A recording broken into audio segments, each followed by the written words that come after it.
चाळीसगाव शहर पोलिसांची मोठी कारवाई. 8,42,000चा प्रतिबंधित गुटखा जप्त, धुळ्याचा आरोपी अटकेत. चाळीसगाव प्रतिनिधी. चाळीसगाव शहर पोलिसांनी शहरात प्रतिबंधित गुटख्याची तस्करी करणाऱ्यांवर मोठी कारवाई केली आहे. महाराणा प्रताप चौकात सापळा रचून पोलिसांनी एका मारुती सुझुकी इको गाडीतून विमल पानमसाला आणि सुगंधी तंबाखू असा एकूण 8,42,410 रुपयांचा मुद्देमाल जप्त केला आहे.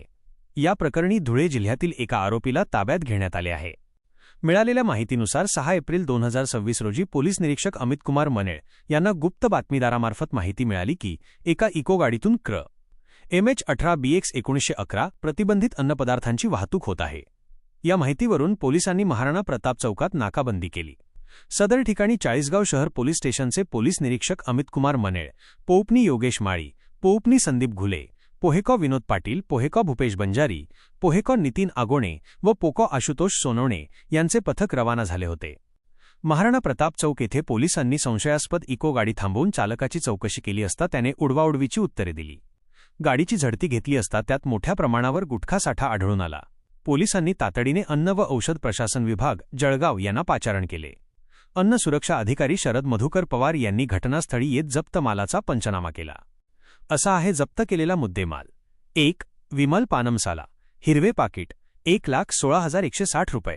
2. विमल पानमसाला, जांभळे पाकिट किंग साईज 87,120 रुपये. 3. V1 तंबाखू, हिरवे पाकिट 29,040 रुपये. 4. V1 तंबाखू, जांभळे पाकिट किंग साईज 9,680 रुपये. 5. मारुती सुझुकी इको गाडी 6 लाख रुपये. या कारवाईत एकूण 8,42,410 रुपयांचा मुद्देमाल हस्तगत करण्यात आला असून आरोपी नवनीत गुलाब मोरे, वय 35, रा. चिंचखेडा, ता. धुळे याला अटक करण्यात आली आहे. या प्रकरणी चाळीसगाव शहर पोलीस स्टेशन येथे गुर्ण 151/2026 अन्न सुरक्षा व मानदे कायदा 2006 चे कलम 26(2)I, 26(2)IV, 27(1), 27(3)D, 27(3)E, 58 सहवाचन कलम 3(I, ZZV व कलम 30(2)A सह भारतीय न्याय संहिता 2023 कलम 123, 223, 274, 275 प्रमाणे गुन्हा दाखल करण्यात आला आहे.